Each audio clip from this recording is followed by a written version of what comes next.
Welcome to the first Tuesday coffee chat of 2025. I am joined today by Jack Spirko from the Survival Podcast, John Willis from Special Operations Equipment. I'm Nicole from the Living Free in Tennessee podcast.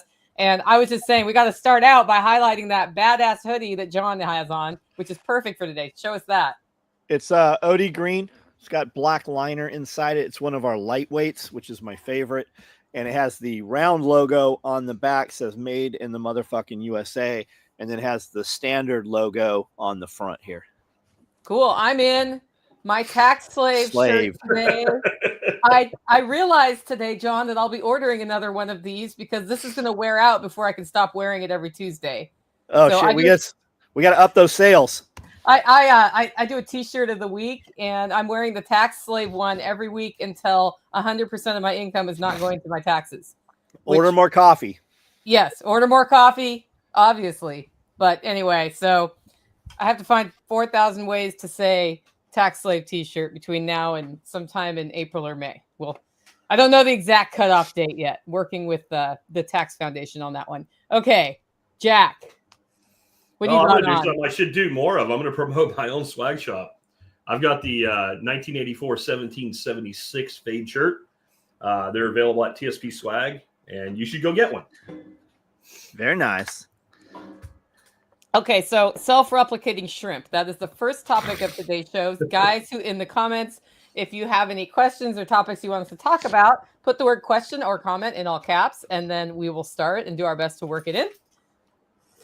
Jack, what are self-replicating shrimp, and why are we talking about that today? They're actually crayfish, not shrimps. But I'm sorry, it's a potato, right? Right. So we were just bullshitting before we went live, and John was like, "What the hell is a self-replicating crayfish?" And so they're called marble crayfish. They're kind of spotted. They don't get really big compared to like some of the bigger crayfish. They get a couple 3 inches long, and totally edible. And there's some weird mutation that actually is from a crayfish that was originally from North America, but somehow, somewhere it mutated in the pet trade and originally popped up in Germany. And these things don't mate. They're all like bisexual, asexual. And so they're all clones. They all started with just one. You could throw one in a tank, and eventually as it matures, it will bury and it will make babies, and the babies will bury and make babies, and the babies will, and it just goes on and on and on. And of course, so our government's like, it's going to go invasive. And it really hasn't anywhere. Michigan's like the only state I know that has a prohibition on them. Everything eats crayfish. So your government's the only one releasing invasive species. Yeah. Like, they rail on autumn olive after they planted like 800 million of them on the highways. Kudzu. So government does it. Government did kudzu, etc. Anyway, these things are really cool. They've become a major food source in Madagascar.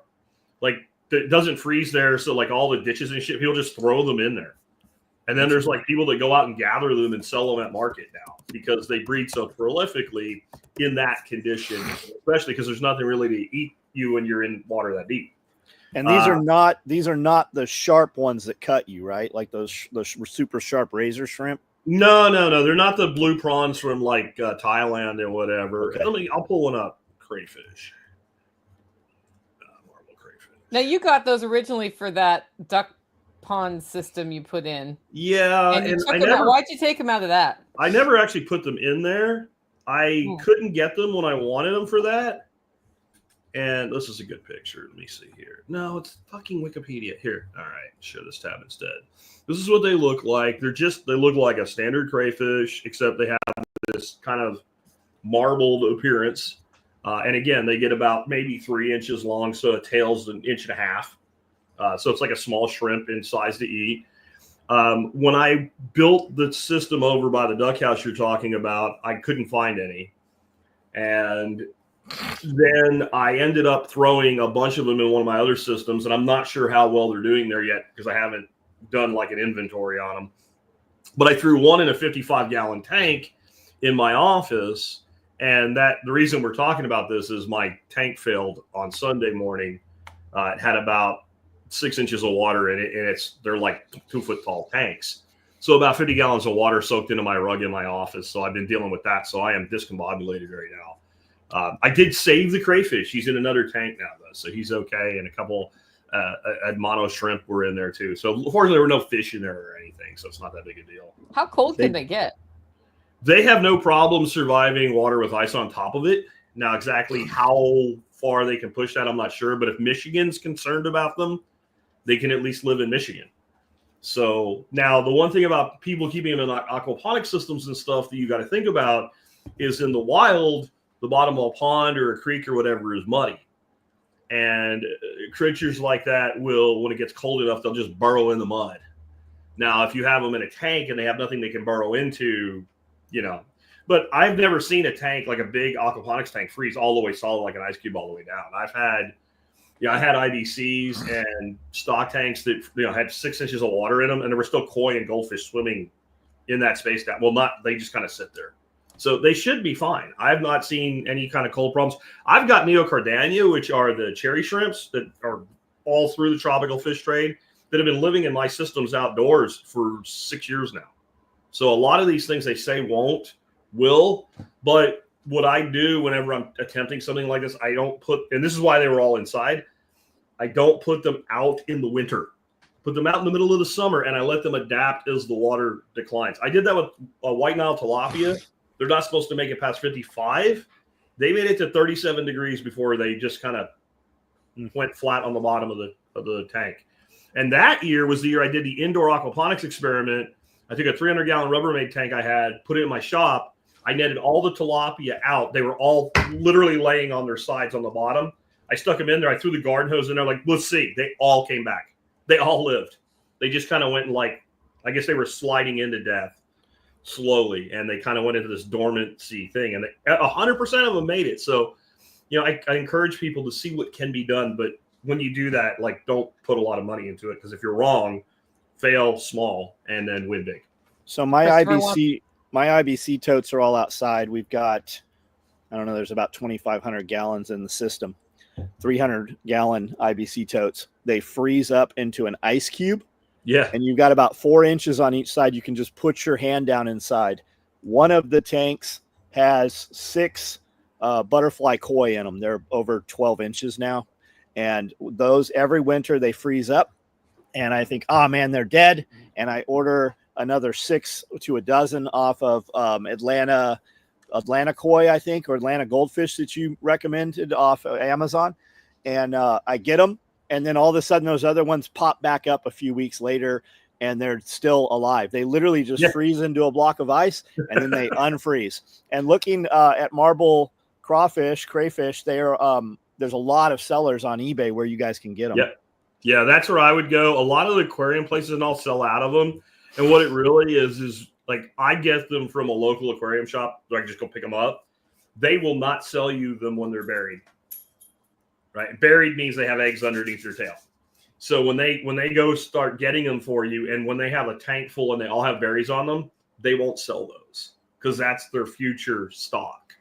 So they all kind of seem for some reason to do it about the same time. Probably because they're all born about the same time. They're all clones. They're all genetically the same. So they all hit their sexual maturity at exactly the same time. I see somebody saying, are there any animals that you can use their poop for fertilizer? Absolutely. All of them. Rabbits, especially rabbits. You can use it immediately. Yeah, the hack I stole from John Willis was that he uses the concrete trays to catch the poop, which I was doing, but he has them tilted and there's holes drilled in so that the water drains out. That's made my use of rabbit poop way better. There's 2 size concrete trays. Make sure you get the smaller one, because if you're lazy, like inevitably I will be, they get too heavy and the urine does degrade those. And with the weight, they snap. So with the smaller ones, they are easier to maneuver. Plus, we have a dog kennel panels built all around our rabbit enclosure. And I can almost get the small one through by tilting it, but the wider one, the bigger ones, you cannot. And the big ones hold a lot of weight. So there's actually 3 sizes. There's a 7, a 14, and a 21. You probably mean the 7, because even the 14s are pretty damn big. The 21s are fucking huge. Maybe. Yeah. I mean, you can keep fishing the big one. Well, you can keep fishing any of them, but the big ones are big.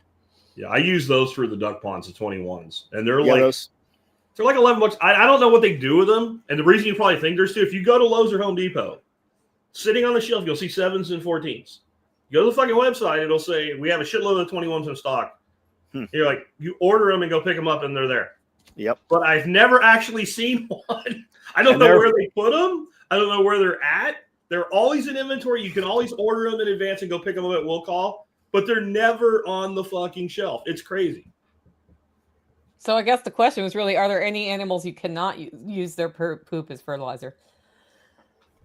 It depends on how long you're willing to wait and what kind of process you're willing to do. Like dog, you have to treat dog manure like human manure. So it's like a 1-year process to do it right and safely, because they, have E. coli and shit like that. Chicken manure needs to go through a good, long, hot compost or a slow, static compost. But I don't know of any that you specifically cannot use. It's just you have to treat each one differently. The more omnivorous the thing is, the closer to human, the more potential to pass pathogens on. Yep. Okay, I'm going to read you guys a quote. This is whose quote is this anyway? You tell me who it is. The recent elections also feel like a cultural tipping point towards, once again, prioritizing free speech. What? The recent elections feel like a cultural tipping point towards prioritizing free speech. Gotcha. Do you know who it is? Who? Who? Zuckerberg. Oh, yeah. Oh, okay, now I know where that's coming from, because he's going to emulate Elon and do like community notes and get rid of his fact checkers. Independent fact checkers are not fucking independent at all. All the media. 18-year-old chicks with nose rings and blue hair telling doctors they're wrong. I think you've left facts way in the dust. I think he's scared as shit. I think he's afraid of inquiries. I think he's afraid of additional regulation. I think he's afraid of them saying, okay, you want to do that shit, you're a publisher, and taking away protections and saying you're responsible for all the content if you're going to censor the content. I mean, if you look back, like there's precedent for this in a really bad way. Ross Ulbricht, the reason they actually said that he was culpable for the things that were done on the site is because he did remove some things, but not all things. So that made him responsible because he had decided what to remove. And hence, that would be precedent in federal court to say, well, then if you remove some but not all, you're responsible for everything. If anybody doesn't know who Ross Ulbricht is, that's the Dread Pirate Scott from the Silk Road. Jack did a great interview with his mom, and it's bizarre that nobody's bringing that up, and you don't hear Trump talking about reviewing that case. The two head detectives on his case who were really responsible for him being in prison are themselves in prison for stealing money from the case. And committing fraud while investigating the case. And the jury in Ross's case was not permitted by the judge to be told that that happened. Now, I will tell you that I have had direct contact with their family, and everything looks like it's going to happen. It looks like Trump is going to do what he said he's going to do. There's been back channel communication. Good. I originally wanted to go to Tucson and get like a whole bunch of people, just go to Tucson and not bother them, but just kind of be there. And when he walked out, like cheer for him. And I was willing to pay for plane tickets and shit just to do that. The family doesn't want it. They want privacy, so we should honor that. But my understanding is very soon after taking office, his pardon will come through and he'll walk. And to me, I don't care what you think about Trump. I think we're better off with Trump than Kamala by 1,000 times. Yep. But I would have endured it just for that, because I think it was probably about 7 years ago that I met Lynn up in New Hampshire. And when I hugged her, I've never felt a person as broken as that in my life. And to give somebody double life plus 40 for building a fucking website with no criminal record is, I don't even care if you think he's guilty. The disproportionality of that is insane. When the people that actually like sold drugs and shit on the site got like a year or 2 or 3, or in some cases 5, and this guy got double life plus 40. And it was just to make a political statement. And the judge literally told him in his sentencing, your ideas are dangerous. I'm telling you, I think if there's a place that we need to check power right now, it's actually at the judiciary. The judges have way too much power. There was some dude that just got like 5 years for telling a judge to fuck off. Yep. Look at him. But he was stupid. He kept doing it.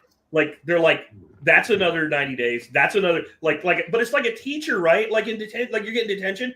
That's a weekend. That's 2 weekends. You should not have that. Somebody should be able to tell you to fuck off without you being able to say, I'm going to throw you in jail for another fucking 3 months every time they do it. Look at them calling Trump back in. They're saying they're going to sentence him, in a little bit here. You know what they're going to do though, right? No. It's going to basically be a dismissal, but a conviction. He's not going to do any jail time. He's not going to have. All they're going to say is, as long as you don't get arrested and convicted again for something else, it's basically you just have the conviction on your record. Even though we don't know what this arrest is for. Yeah, it won't matter. We don't know what the crime is. They were never it's just bizarre. So Trudeau resigned yesterday. Yep. I think his approval rating was 24%. Biden's is like 33, just to and I think Marcone is going next, man. He's like at 21. That opens the door for worse. It does. It does. And then I'm sure you've seen what's going on in the UK, right? Which piece of it? The child rape gangs, the groomer gangs. Yeah, that's actually been known for a long time. There's tons of YouTube channels talking about that. But it's basically been admitted even by the government now, but it's not really a big deal. And if you want something done about it, then you're just jumping on the far right bandwagon. So now apparently protecting children from pedophiles is a far right issue. And they're saying that the victims were just too promiscuous. Like they wanted that. This taught them an important lesson. That's literally what they said. Like that's been said over and over. That's a terrible reason. Yes, well, there's no firearms, but your rape gangs they call them zombie swords. They're making out of leaf springs and just any pieces of street sign and shit. They're making these crazy wavy, and they all have something in common. All of these criminals, none of them are from the country there. None of them look like people from the country there. It's all one specific type of person that is running all of this shit and doing all the crime there.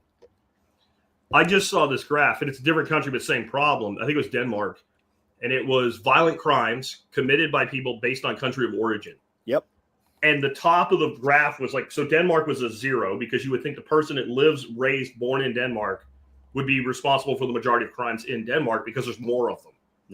No. So they were set at a 0, and then everybody's a plus or minus.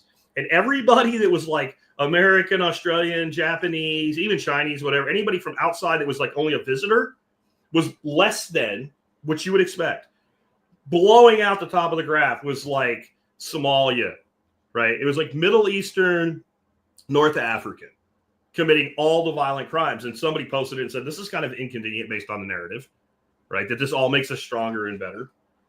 And if you bring people in who live in a lawless, violent society, and you just bring them in mass, what else would you expect? I worked with you know him really well, Nicole Thad. He was in Germany when we evacuated Afghanistan. And some of the people that they evacuated and brought into Germany were refusing to do things as simple as shit in a porta-john. Yep. They insisted on shitting on the ground, and they said, you're trying to take our culture away. That ended up off that detail because one of those guys spit on one of his soldiers, and he almost killed him. I mean, you know Thad, Nicole. You don't spit on one of that guy's soldiers and not expect that you're going to end up fucking dead.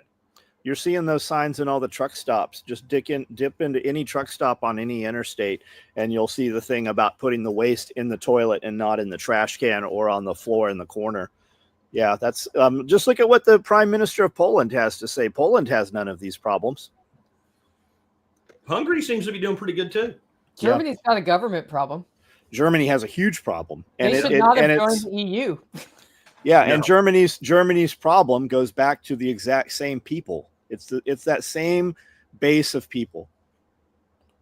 They let them in masses, and then they give them little areas of abandoned cities, and then they grow and they grow and they grow. They don't interact with other people in the population. They just take their stuff from Somalia or Haiti or wherever and then plant it right in El Cajon, California, or in Dearborn, Michigan, or any of those places. It's the same thing.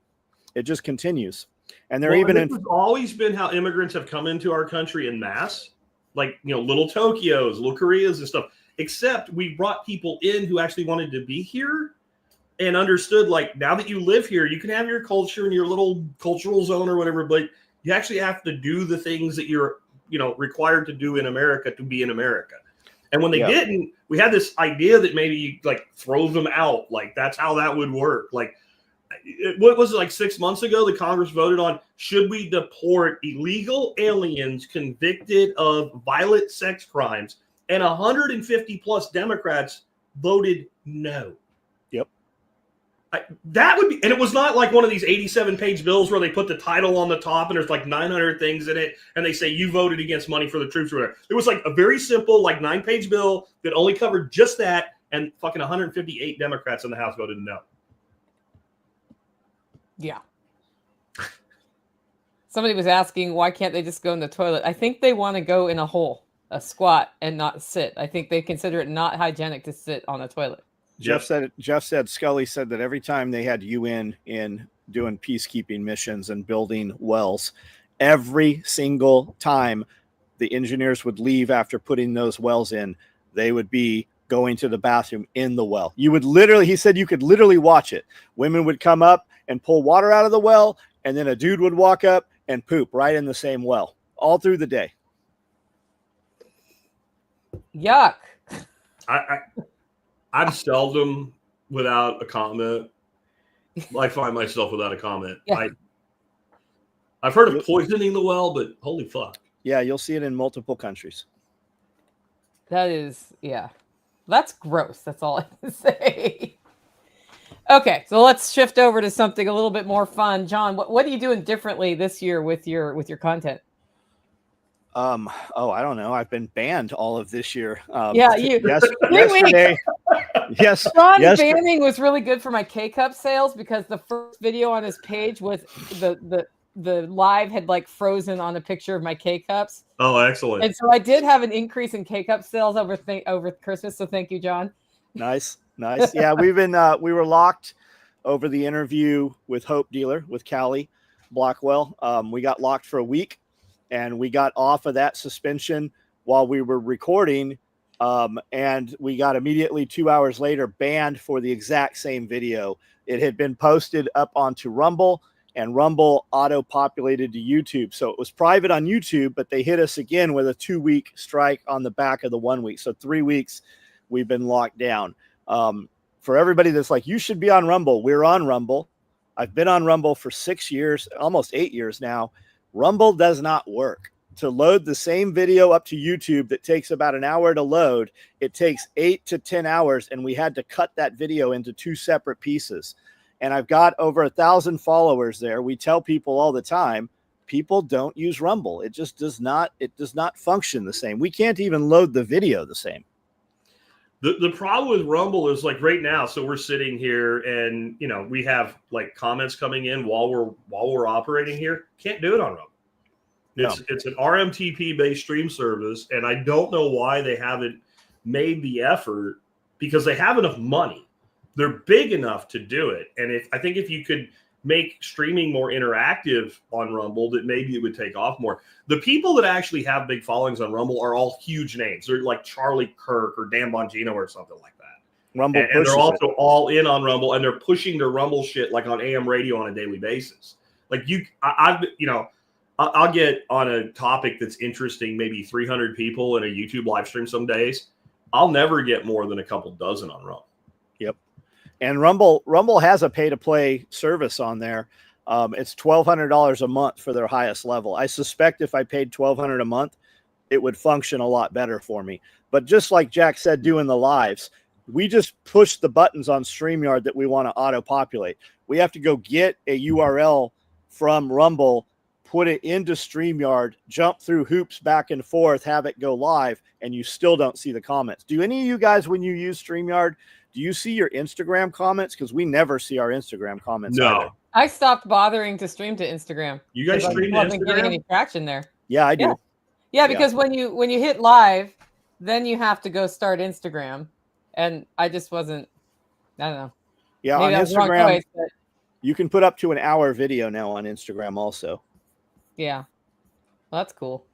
We're on Rumble, on my Rumble, and we have one person waiting, and it's not working.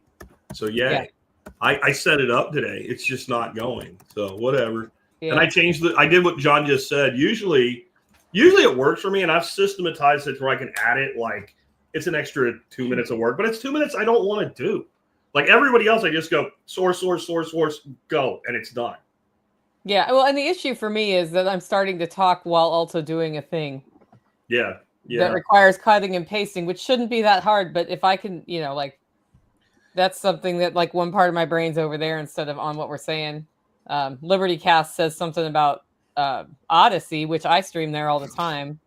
But nobody watches that either. Nobody watches it. Yeah. Nobody watches that either.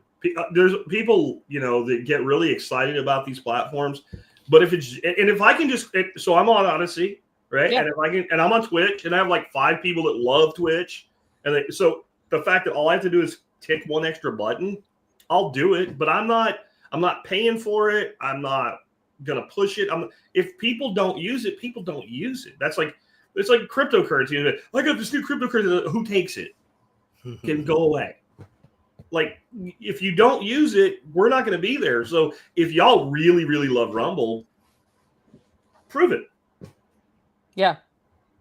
Like the time that should have been proven to John Willis was the last 3 weeks when he could not stream on YouTube. How did you do when you couldn't stream on YouTube, John? Oh, it's a huge hit. I mean, I still did a live on Instagram and then did a live on Facebook. Yeah. But I'll have 20, 30, 40 people, whereas on YouTube there'll be hundreds and hundreds of people. By the time we end, I'll have 20, 30, even 100,000 people sometimes have clicked through the live while we were live. Because my Rumble side did blow up when I was in YouTube prison, but not anywhere. It didn't make up for it. It went from being, a dozen people to 100 people. I asked them while we were doing lives. I'm like, I see that there's 100 of you guys on Instagram right now. Why do so few of you comment? And they said it just doesn't work the same. They said that YouTube is just so much simpler. Plus, YouTube tells them when I'm live, whereas Facebook and Instagram does not send a push notification. When I go live to people that are subscribed to the content, it actually scrolls across the top of the phone, even if their app is closed on YouTube. Oh, no, and worse, on Facebook. So I was trying to catch your lives a couple of times on Facebook. I caught one, and it was like right at the end, so I didn't really catch it, but I was there. I tried to catch one the next night, and you did go live, but it didn't show up. Like I would go to your page, click on live, and you were not live there. Yeah. And then weird. The next day I see the video and I'm like, he was totally live when I was trying to find the video. Facebook used to work well. Like 8 years ago, I would do a live every morning at 9:30, just doing cardio. And I'd have 18 to 20,000 people on that live for 30 minutes while on a treadmill. And just all kinds of so fast you couldn't even see it. Yeah, same. But I used to go live on Facebook and it was just, I don't even know how many because you get buried. You can't even keep up with what's going on. And that's not happening anymore. And it was exactly what you said. You would go live and anybody that had the app active would see that you were live and then they'd come check it out. I've been told by people in my audience that they do not, even if they are subscribed and have notifications turned on, they do not get notifications when I go live. And I've actually been shut down on that side of things. Yep. And that all goes back many years ago, probably close to 10 years now. I had 2 offers from like promotional companies. And the day that I said no to the second one, my growth stopped. Everything went to shit. Now that could be causation does not equal, correlation, but it feels very much that like we have offered you, and it was also like, we're going to do everything. You don't have to do anything anymore, Jack. We are going to find your guests. We're going to book your guests. We're going to take care of everything. And it was like, yeah, that's not why I'm doing this. And then all of a sudden, the shadow ban on Twitter back then also came like right after that. So we have seen them coordinate before. And we will see them coordinate again. I mean, I'll just say I've got like 22,000 followers on X, which is shit. It's dog shit for how long I've been doing this. I've been on Nostr like a year and a half, and I've got 30,000 followers on Nostr, which is a fraction of an ass hair of the total potential pool that's on X, right? It is like It wouldn't even register. If as many people as are on Noster left X in one day, Elon wouldn't even see it on his one pager. It wouldn't even. It's not even a freaking rounding error.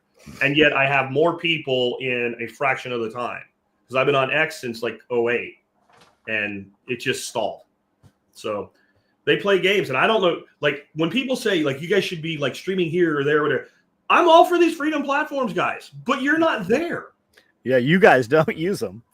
I'm about to do. I've got a new initiative coming out. It'll come out officially next week. Grow Noster 2.0, and we're going to take another run at that. And I feel like it really helped the first time we did it. So we're going to take a new approach to it and try to grow it more. But it's the only thing that's really growing. And I know you stream on Noster, Nicole. And I'm not streaming right now because I have an Albi wallet problem that I need to spend time fixing. And you do pay to stream. But I was getting 3 to 5 people. One of them's Jim Seifert, who will watch us either place. But he, like, if you tell him you're on Noster, he goes there. He's like stoked to support it. So, you know, I will probably be back to streaming the Friday live on Noster by the end of this week. That's the goal. That's an interesting idea. Is maybe to pick because you have one show, maybe one show a week, and then if you guys actually fucking mean what you say, and I start seeing you use it, then I'll do it. Yeah, and it's like, I don't know, $5 a show. It's not terribly expensive. But, you know, when you're only reaching the same 3 people, you're like, okay. And I think part of that with Noster is there's not, like, I can send out a note saying, hey, I'm live, and you do that manually, but there's not like a, hey, notify me when these people go live situation, which will probably change with time and how their apps develop. So I think Noster is going to start being more than Twitter clones, and I'm already starting to see that because Noster, for those that are new, is not a place. It is a protocol. So like I'm an old fucker, so I use Outlook for my email. That's my email client, but we're using the same email protocol. John probably uses, I don't know. What do you use, John? Say it again. What do you use for your email client? Oh, I use Outlook. Use Outlook. I use Outlook. Nicole does not use Outlook. But I also have multiple Gmails that all pop too. But my main interface, that's your client, is Outlook. Nicole probably uses Gmail. Web interface. So, and that's the thing is like with email, we can all talk to each other. My email address doesn't change. You can use Outlook. Somebody else can use Thunderbird. Somebody else can use a web interface. Somebody else can use Gmail. Somebody else, because they like being a spot on, can use, Yahoo. Somebody can use Proton Mail and believe that it's private, even though it's not. And then we can all talk to each other. That's how Noster works. You have an NPub, which is your public address, and you have an NSEC, which is your private address, just like kind of like Bitcoin. And the private key is what allows you to publish and do things, and the public is what allows people to see it. And then you can use, like I use Primal primarily. There's no Strudel. There's Amethyst. Amethyst is the best because you're an Android user. Yeah, I have Primal, but I'm having so many problems with it. I'm going back to Amethyst. Yeah. If you were on iOS, Primal is flawless. Like, and that's the beauty is you pick what you want. But we're starting to see things like they're adding like different services that do live chat, kind of like a Twitter space. Corny Chat's one of them. I haven't really got into that, Zapstream or whatever. But I think you're going to start seeing things like you're going to see Foodster, right? And Foodster is going to be like dedicated to food, but it'll pull from the Noster main central database. But only things that are tagged a certain way or something. Like some way they're going to skin things like communities that way. The other thing I think that we're starting to see, and I played with one called OxChat because you have DMs. Well, if you can just segregate the message by DMs, then you can create a chat client that's uncensorable. But that one just doesn't work that great. And I tried to talk to the people that are coding it, but English is not their first language. It's also not their second language. It's not their third language. So I can't explain what doesn't work to them. So it just doesn't really function like a Telegram or a whatever the hell else, WhatsApp or whatever yet. But somebody will build that. And what we'll end up with is this entire ecosystem of whatever you want to do running on your Noster private and public key set. And you have your people everywhere. So if somebody cancels you, like even if somebody that runs a client, like let's say you love Primal, Primal's like, fuck Nicole, and they turn you off, right? It won't matter because anybody that wants to see you can see you on any other client that they want to without doing anything other than using a different client. Yep. Rachel says she needs to get back on Noster. Rachel, this is your bar of soap, right? You can sell that on Noster. Yeah. You can sell that on Noster, Rachel. People will buy it just because you're selling it there. You can generate invoices on Noster, lightning invoices for payments on the fly on Noster. No, she won that. Oh, she won it. Yeah, Porterhouse's wife made this. I'm pretty sure Rachel won that. I got it. I thought Rachel was making I was supposed to bring it to SRF, and I didn't. And if that's it, I need to mail it to her, which means I need your address, Rachel. So it's not on my desk anymore. Okay, Chef has a question. Why do I see chats at the bottom of your screen, but it doesn't show on your live chat? Jeff, the reason that is because we are streaming to 3 channels simultaneously. Yep. And so it's going on different channels. You'll see different. That's why I actually pop them on the screen so you can see what's going on the other channels. So like I'm going to comment to make that clear. So that's me, and it's only showing it's only showing on my stream unless we display it on our screen for you. And so if John were to comment right now, assuming that he's actually so the back office is kind of cool with StreamYard. You can actually post to multiple destinations at one time. But if we do that when we're 3 together, like I'm making a comment, it looks like it's coming from Nicole, so we don't do that. I comment it comes from 3 places for some reason. All you have to do down on the corner, John, you'll see a little pull down and just select your channel. Got it. Okay. So I think the difference is John is not logged in as a channel user. He doesn't have superpowers. So I type test and it goes out as me on mine, as you on yours, and as John on John's. Correct. When John comments because he's logged in as himself, it just goes out as him on all 3 channels. That's something. Oh, okay. But so I have superpowers. I see. I saw somebody earlier ask if they should only use YouTube, X, and I don't remember what else he said. When I do a live in the evening, or when I do a live off the laptop, I can channel it in through StreamYard. So I've got X on there, I've got Instagram, I have Facebook, and I have YouTube. It's very, very rare that anybody crosses over and says that they are on from X. I'm not saying don't use it. People have huge audiences on X.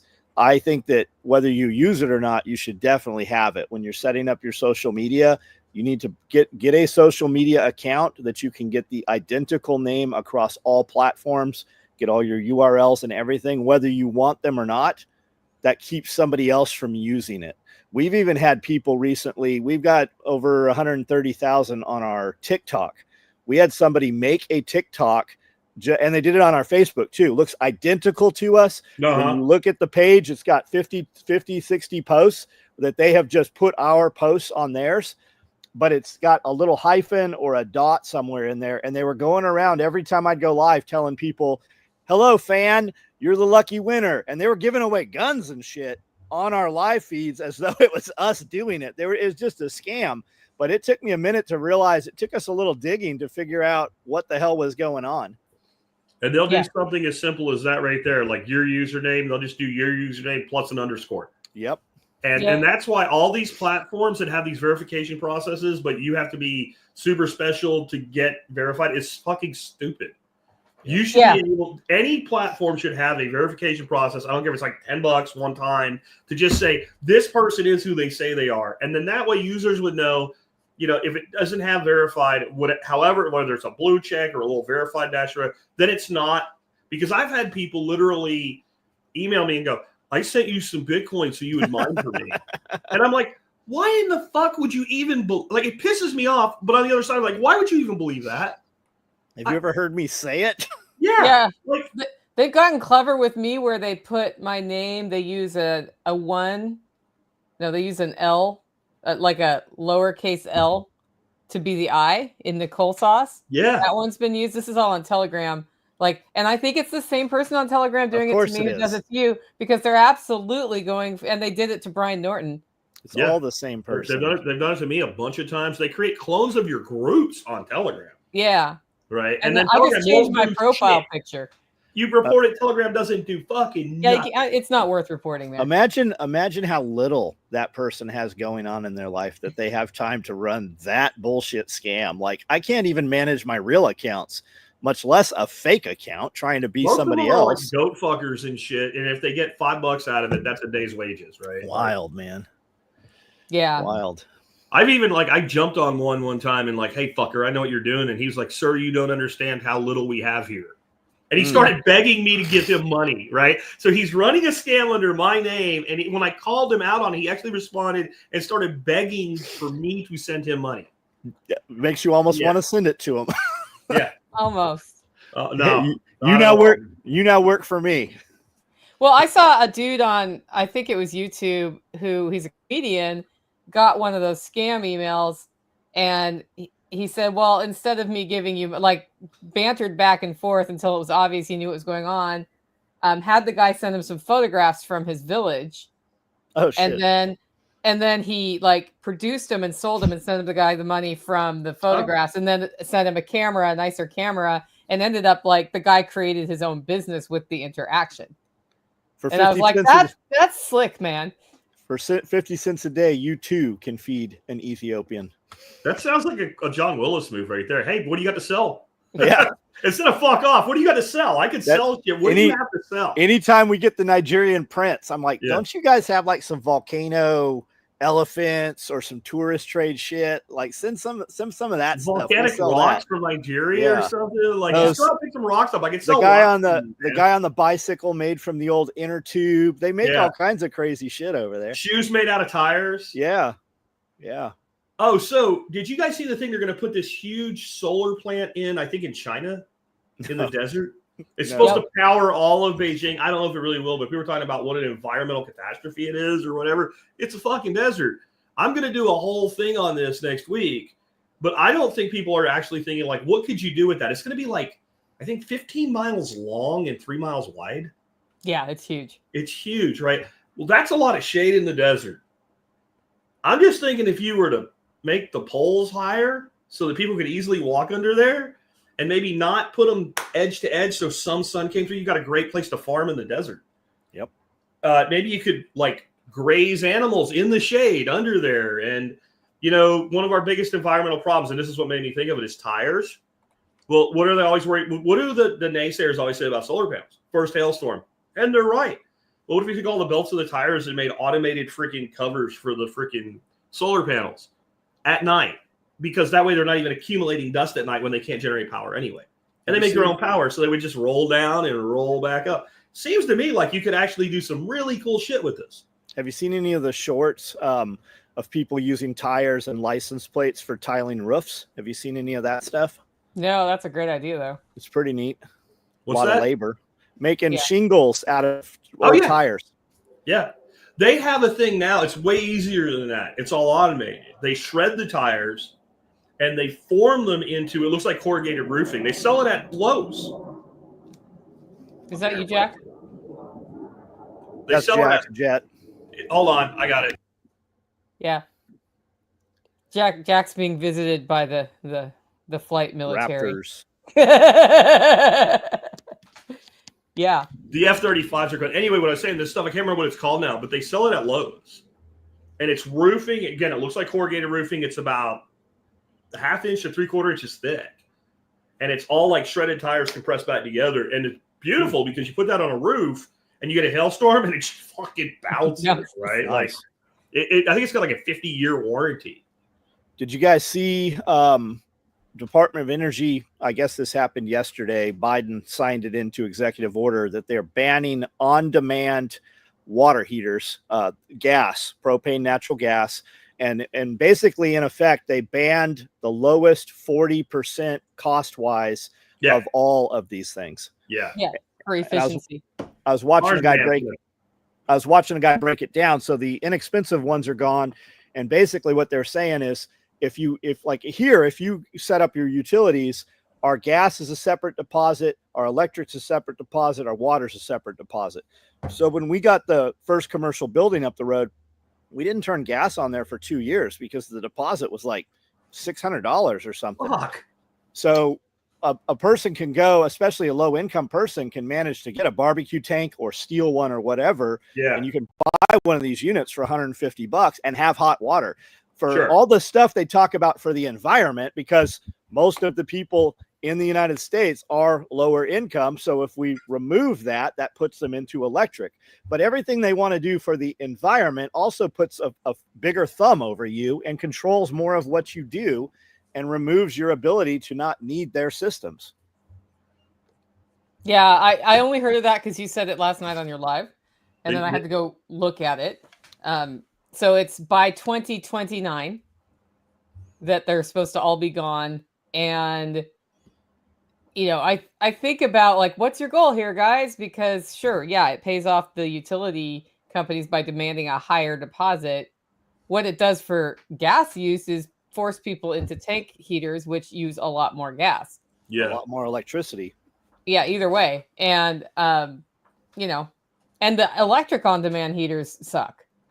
Like Yeah. they're okay, like right at the fixture for your kitchen sink, but a Yeah. whole house one, No, terrible. they just haven't figured that one out yet. When I had to replace my heater, and I can't really do it with gas unless I were to use portable tanks because of zoning restrictions and shit, and the gas company won't put a bigger tank in for me close to my house. Yep. And we talked to the plumber about electric on demand, and he said, just don't even think about it. They're shit. And he's like, your water will kill it really fast anyway. Yeah. But yeah, so you guys better go buy this right now, man. This is like one of my items I sell. Gasland, portable on-demand hot water heater. They run off a grill tank. We use them for workshops. I guess those are going to go the way of the dodo. Maybe those might I have think a Orange camping Man's exemption. I feel like Orange Trump- Man is going to undo all this shit, like just out of spite on day one. Because I feel like Biden's basically taking his diaper off and rubbing it in everybody's face on the way out the door. Like all of this shit is just to make things as difficult and complicated as possible in the transition. Zach had a good video on this yesterday. That's where I heard it from American Homestead. We've had him on the podcast before. Super cool dude. He's been at SRF before. And I watched his video, and Trump apparently already addressed it and said he's going to remove all of that shit first day of office. Every executive order that Biden put in, unraveled, gone. Well, that's the new way of the presidency, right? Yeah, the way out, I think it is, shit, yeah. And then the next one undoes all the shit. So that and gives you, so you have 4 years to go buy all the shit that you want to have because they're going to ban it again. Kerosene is become very, like when I was in California 20 years ago, you could buy a kerosene heater at the swap meter flea market, but it was very impossible to find kerosene. You had to buy $50 per gallon, like at Home Depot or somewhere. But as you got out way, way more rural, you could sometimes find kerosene. When we moved here to Camden, Tennessee, you could buy kerosene at several places on the pump in town. A couple of years ago, I had to go to Paris, which is 30 minutes away. I thought, you know what? I'm going to bulk up some kerosene this year. I don't know why I'm taking this freeze a lot more serious this year than every other year. So we added 60 gallons of kerosene. I did Google, put in kerosene near me, and I drove to 10 gas stations that said they had kerosene. Not a one of them. Everyone had the pump. Pump was out of order. We finally found a place, bought it. Same thing with non-ethanol. Even out here, it's becoming harder and harder to find non-ethanol fuel. We found it. We bought a bunch. We ran all the generators. We test fired everything, went through all of our small motors. Our wood is super bulked up. We even brought in some Toolman Tim's got a guy out by him that does these IBC totes that are food grade, but they've triple washed them. They've soaped them and everything. So I went and bought those damn things are $200 for a clean IBC tote. And I went and bought those, filled them with hose water, have them in the garage. So of course the storm will probably wipe right past us. It won't even touch us. Well, but yeah, we'll see. I've got some frozen water outside. We were supposed to have snow on Sunday, and it did snow Sunday, Monday, but there's no snow on the ground or anything. It's cold. Yeah, Sunday morning I get up and the low is 32. And you know what that means. If you heat with wood, it's like bulk up the fire. So I don't look at the forecast again later that day. The low was 55. My house was so hot I had the doors and the windows all open all night long, and I was like on my couch with no blankets. Yeah. Yeah. I told Amanda, I'm like, take that down feather comforter and fluff it up. She goes, are you sure? I go, yeah, it's supposed to be cold. And for the last week, you're just tossing it off of you. And, yes, literally the bed is wet from the sweat, just from this one down comforter. Yeah. So tonight it's going to actually be cold, John. We're getting down to 15. Yeah. Yeah. We're down. We've seen 20 And we do have, I've switched all the rabbits from bottles to rubber bowls. Anybody that's keeping animals outside, Tractor Supply has these, they've got big, huge ones with handles all the way down to just small bowls, and they freeze. So we just knock the ice cube out of it and then put water. I've got a trough with a float tank heater. Ideally, you're going to take that frozen water, put it back in that stock tank so that you have that water melting back in there. But that works real well anytime we have a freeze. Yep. I use a very similar stove here to heat, but yeah. It's been 22 each morning last 2 days here, which for us is brutal cold. And then we're supposed to get 5 to 8 inches of snow Thursday. Yeah, they're and saying then it's going to be in the 60s by Saturday. So that's like a day and a half of snow on the ground. Yeah. In a day and a half, Dallas-Fort Worth will turn into a fucking hellscape. Yeah, they're saying there's no ability to cope at all, physically or mentally, by people in this place. They cannot do it. They're saying even Atlanta is supposed to be shut down for snow, like the airport and stuff. We're supposed to get hit Friday. They're saying between 7 and 11 inches. Yep. Which is a good snow for here. Seriously. That's a good snow for here. I mean, I kind of am taking it. I don't know why. I mean, it's like every year we amass and then we just go do more the next year. So it's not like the supplies ever went away. I always add a kerosene heater and a few buddy heaters every year. Inevitably, you're going to have a friend or employee that just doesn't listen. Yeah. And you're like, hey, it's frozen outside. You did get kerosene, right? When I told, no, I don't have any. No. Yeah. We're going to be shut down for about a day and a half. Yeah. I don't even understand. Like, I don't care if you're a prepper or whatever. I don't understand a human being that can't stay in their home for a day and a half and not suffer. And not need something. Just the food in your refrigerator and your pantry for a normal fucking, I'm being clear, I'm not talking about preppers here. Like, I've never been into somebody's home, opened the refrigerator and been like, fuck, you can't go a day. I mean, maybe New York City, right? Where people literally keep clothing in the refrigerator because their apartments are so small or whatever. But I don't get it. But how much food do you need for 2 days? You don't need that much food. You can't start. First of all, you can't, if you have no food, you cannot fucking physically starve to death in 2 days. It's impossible. You won't, unless you've been fasting for 97 days and you're on your last leg, you will be okay without food for 2 fucking days. It's already started. I went to a grocery store yesterday. There is no fucking bread. There is no fucking milk, right? It's all fucking gone. We're not even getting snow for another 3 days, and it's already wiped out. I don't understand. And now eggs apparently are sold out everywhere too, but not related to the weather. I've got them. I've got plenty of eggs. I got all the eggs I need, baby. I don't give care. away I eggs to people. We can make all the milk sandwiches we need to. Milk sandwiches. Well, it's only cold enough you can freeze that milk and put it between Dawn even brings us raw milk. Yep. Are you the drop off in Camden, or does she just bring it straight to you? I don't think we're the drop off, but she brings it out to us. Yeah. If you are the drop off, don't say you're the drop off. Yeah. I don't know. I mean, we're adding bees this year. I hit up a buddy of mine. We usually buy honey by the quart from this guy, and I said, "Hey, does your grandfather have honey?" He said, "Man, he just passed away a couple weeks ago." I said, "Man, sorry to hear that."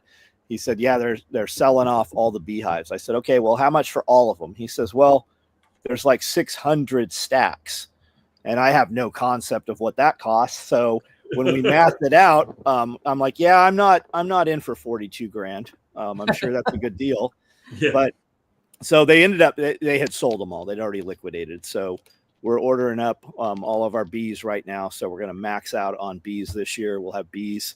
I'm looking at these train car culverts. They're the actual train car tankers. They're 42 foot long, 9 feet tall cylinders, and they are a 1/2 inch steel. So you can direct bury them in for what's the in-ground? What am I thinking of? In-ground refrigerator. Why can I not think of the word? Root cellar. So we're looking at that. We had a guy, when I came out this morning to open the gates, I was surprised that employees were already in the parking lot. Somebody had busted we haven't been using the vehicle barrier gates. We have real swing gates, but we have the automatic chain link gates, and somebody busted one of those down. So we're beefing that up, and they're on their way out here to take care of that right now, and the police report and everything. So we got that going on this morning. Have you seen the footage of that or no? I have not. They've got it. He said that we have it on here, whoever this is. It's an old vehicle.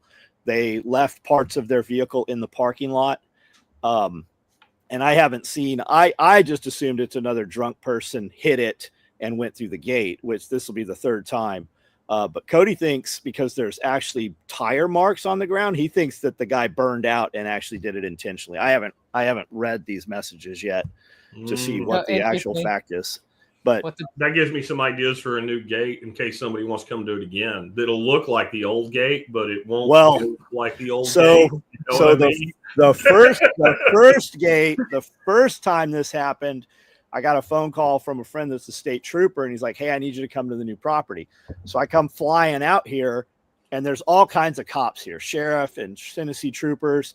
But I'm looking inside my compound, and I'm like, how did he get inside if the gate's closed? He's like, we don't know.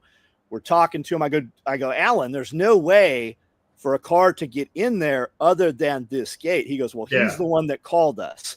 Yeah. So as this unravels, there's a dude from an hour away. He's a preacher, drives down to the little town next to us to preach, comes back. He thought this was a main road bird song. He had a female with him, and they were having some relations, is how the story goes. Okay.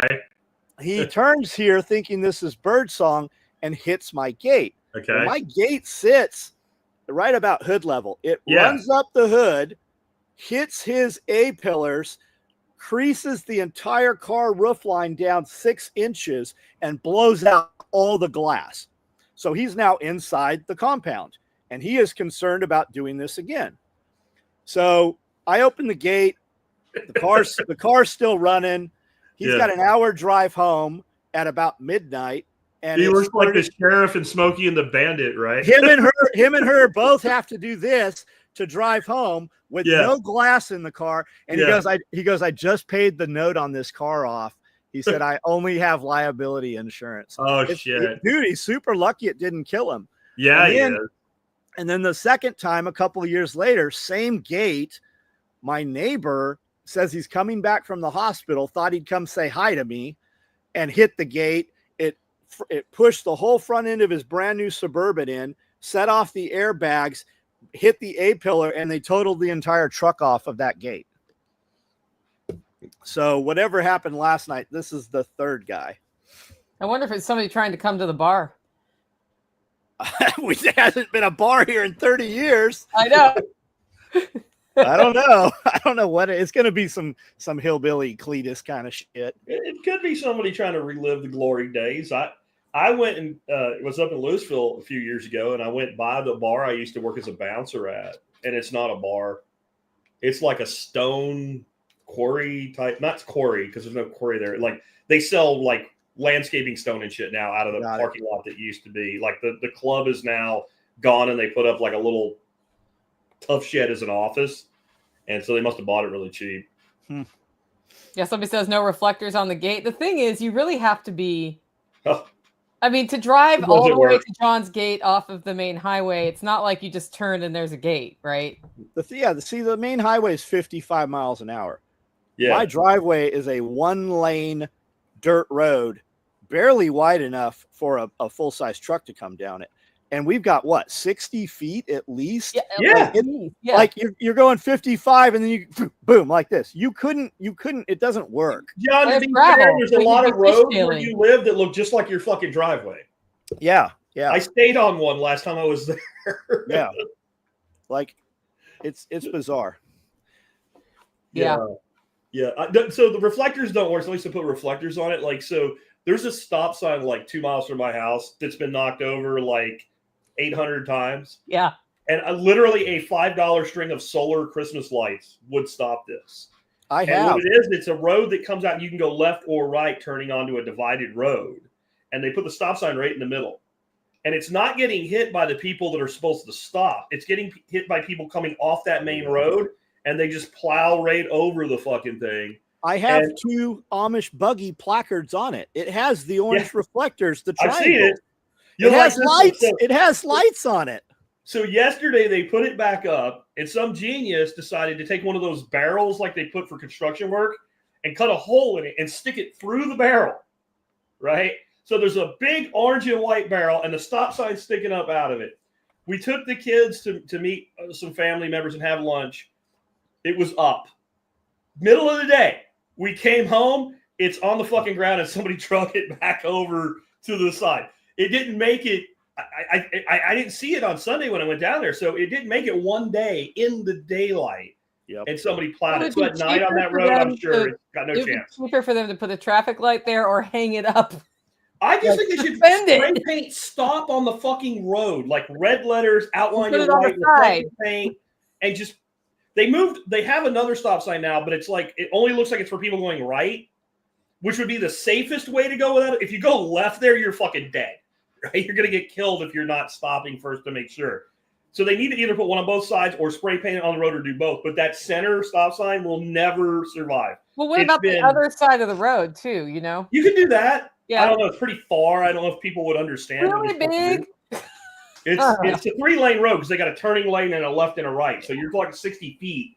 You know, I don't think anybody would get it. But spray paint the fucking word, or go to Amazon, buy a $5 pair of $5 thing of solar string lights in white and $1 worth of tie wraps and wrap it around the fucking poles so the pole blinks, and it would stop it. But that would require independent thinking and risking your job. Because we all know if you work for government, if you follow the book and you don't do anything creative, you get promoted. If you do anything outside of the book, you can get fired even if it works. I see old stop signs all the time at antique stores. I probably should. Those would be great to put up there too. I want to put those deployable bollards like military bases have. Those steel posts that slides up. Yeah, I think those would be great to just be able. You mean like the ones they were supposed to have in New Orleans? Yes. Yeah. Yep. It's a trip. You know, they had a guy 6 months ago try to run one of the main gates at Camp Pendleton, and they deployed the bollards. And the video you saw was that minivan up in the air, and they had lit that sucker up with something like it was on fire. They actually fired on it. Yeah, and they killed whoever was in that, and you never heard any more about it. But they smoked that dude. No. There's some shit that's going to go on early in this year. I guarantee you that what we've seen so far is just the beginning. I was like, we've already seen some shit. I'm already on the shit list with the conspiracy theorists because I think the dude that was in New Orleans was legitimately possibly some sort of op or something. I think the dude that blew up his Tesla is just the dude that was fucked up in the head. Like he's autonomous. It doesn't work that way. I don't know, man. It's weird, but. It's like his correspondence with his ex was really like, if it was my friend and I saw that, I'd be like, we need to get this motherfucker some help. Now, it doesn't mean that maybe somebody might have not been working him and pushed him over, because I think that's what happens more. I don't think they go up to some dude that's like a special forces soldier. You're going to be a suicide bomber to help America. I think what they do is they find people in a bad mental state and they work them and they push them. Have you gone down the CIA calls it a nudge, right? That's the official word, a nudge. Have you gone down the path of it's not him who died in the vehicle? I have not. I have my doubts about that. People are saying things like he was burned beyond recognition. That means you couldn't look at him. Everything's weird about that's that. Who this is, right? And like his ID survived. I don't know. Where was it? Where was it? Was it in a console? Sonny was on, just like the Pentagon airplane, right? The passports and the IDs were fine. That I have a hard time else there.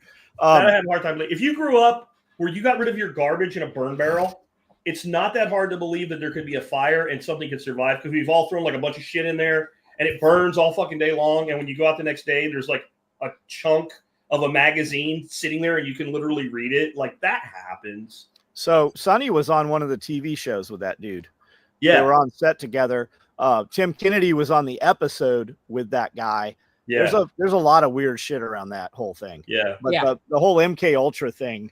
I mean, do you think they just stopped that shit? I mean, there's a ton of information like that. The old dude, the reporter who started unraveling all that shit. He's been on Rogan a few times talking about all that and all the files that he uncovered. He literally went to a warehouse and there was a ton of files and shit in the warehouse. That guy talks about all that shit. They didn't stop that shit. They just got way fucking better at it. Like the dudes who were abducting children on base and the horrendous murders and things that happen. Most people hearing this are like, I've never heard of this. When you actually start listening to this guy, it is absolutely insane what they were doing with all that shit. Well, you know, the number one way you get children into our country for child trafficking isn't across the Mexican border with the cartel. It's by using an NGO that's supposedly helping children. Yeah. That's how that's being done. Yeah. I mean, they flew 250,000 of them in on jumbo jets. I mean, some of them landed in Nashville. Yeah. Where are they? Yeah. Where are they? And so the thing with that is, and this is what people I just don't think really get, where they think we're just completely out there tinfoil hat. Yes, some creepy guy that has like $5 to his name might grab a kid off the street. That is a thing. But that is not the clientele for this type of operation. You're talking about people that have a lot of money. Yeah, where's Ellen DeGeneres right now? Where's Oprah right now? Where is Diddy right now? Where is all Epstein, right? And how intertwined is that with almost every politician out there? Do you not think Diddy's going to be freaking Epstein 2.0, where like they'll convict him if he doesn't accidentally kill himself? Yeah. But they'll never be like, he's throwing all these parties and have all these people over. What if you're trafficking children? I'm kind of interested in who you trafficked them to. Yeah, nobody. I'm not saying that gives you a pass, but I kind of want both sides of that. Like, you know. Yeah, why would you hide it? You know, I know when we do drugs, you're like, we're more concerned with the dealer than the user. I get, but this isn't drugs. This is a child. Yeah. Right. Like, I have something for pedophiles right here. Thank you, Andy. Yeah, thanks to Andy McCann for my new toy. Yes. More to come later. Yeah, you should totally make that a meme in your podcast now. I have something for... I shot myself in the head with an airsoft gun for a number of years. I'm sure I can find something to do with this little implement here. You want to know what it is and you're not on the video? Tough. You have to come on the video. Yeah.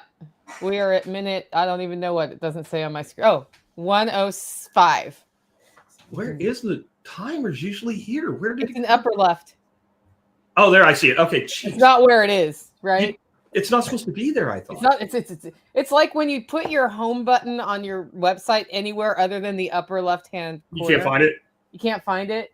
Like, you can just put your logo in the upper left-hand corner, and I'm going to know that if I click on that, it takes me home. But if you put your home button some retarded foot of the page place, no, I'm never going to find it. I think that's where it always was. That just I haven't live streamed since before Christmas, so I forgot.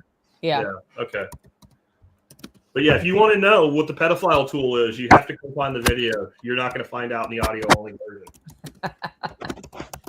And like I was telling you earlier, it's legit. Like, it's all the way through. It's not a Spencer Gifts version. It's usable. It's usable. It's sharp. Now you really got to come find it. John, what's with buying all the super siphons? Saw it on the live last night. Got a few a while back. Because I added IBC totes and I actually brought them in the garage this year just so we could siphon them. And because we're storing all of our kerosene in NATO gas cans, Wavian fuel cans, the siphon, the nozzle is trash. You want the jiggler siphon. So as I do everything, I went on Amazon and bought every single siphon that they sell and every fuel transfer bulb and push and suction and battery power, everything, with the idea, we'll do a review video, which we never do. So I end up with 100 of these. And even when I have lost one, I can still find another one. Gotcha. Because I build my own. I know you got the ones with the ball bearing and you shake them. I just take the charging bulb for like an outboard motor and fuel line. And I can make as many of them as I want. Tactical made a badass one that I have, and he's got a brass pipe in the end of it. Yeah. So that goes down through any of your flapper valves in the tanks and stuff. Man, he made a real nice one. It is really nice. That's a good idea because you do have to like fish it down there to get it past the valve. Yeah. He can manufacture and sell those. But to me, it's not just the nozzles on the cans. It's heavy. Yes. And like if I need to add fuel to my truck, I just throw it up on the toolbox and start the siphon and just walk away. And unless you know you're almost full, which you probably wouldn't be doing it then. But that's what I do is every month I take a can empty to the gas station and refill it and put it in I have a 12 can rotational 60-gallon storage. So January's can gets dumped in January. That way the fuel's never more than a year old.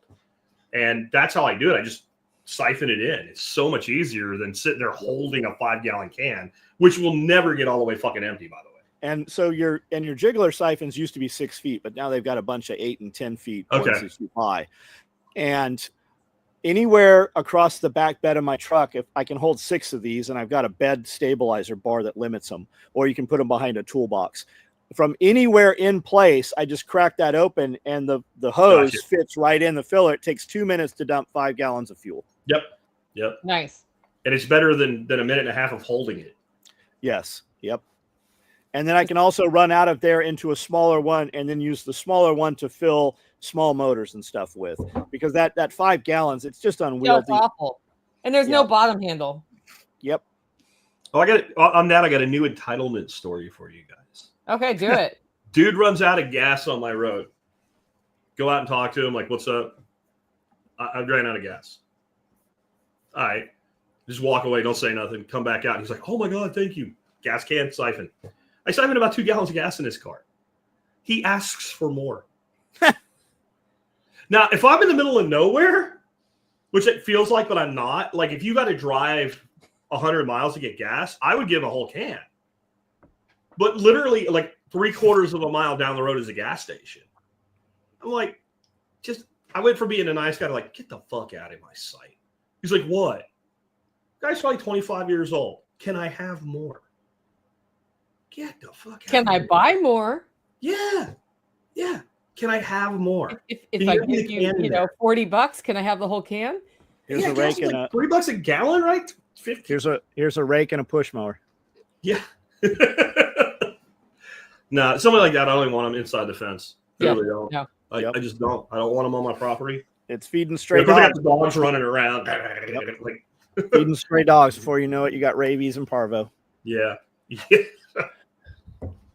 I have to get a John dog, man. I got to get Calangle. Just keep people like that out of my property. We Even got a with guy, all man. I don't need that. Man, I can't keep a Pyrenees. I got a Pyrenees I can't keep in at all, and she's a great dog. But my big dogs, they don't jump fences. They know their job. Yeah, they just They know they their know job. where they're fed. Hey. Yeah. Pyrenees are great, but they're bad about leaving. Yes. They're really bad about it. Like all the guys I know that run cattle down in South Texas, like whenever they bring a Pyrenees in, they always bring a young one into at least a couple or a trio of experienced dogs that know not to leave, because they'll actually prevent the young dog from leaving. Yeah. Because what the coyotes will do is they'll lure them out and then they'll kill them. This thing will climb right up in a corner fence. She'll climb right up. I mean, she'd go 10 feet. She'll climb right. I've watched her do it. She'll climb right up the chain link. Have you put a zapper at the top? No, like That's what you need. I'm to the point where the dog's got to not be here. One wet nose to a hot wire, and they'll never do it again. I've seen it. I have so much. I've got so much fence though. Yeah. You only need it where she can climb. You only need it where, like Nicole's saying, like in that corner, wherever she uses those corners to get out. And if it happens to her once, she'll assume it's. Man, that Well, dog look is. at that. That dog It's is everywhere. she's so hard of will, man. I've put a collar on her. She caught a duck the other day, and she'll just run these things. They always catch the ducks. The chickens are too fast. She'll get a hold of this thing, and you'll have that collar on her, and she'll be fine when the collar's on her. And as soon as you take that damn collar, it's like that fucking dog just knows, man. She is so smart. Yeah, they are.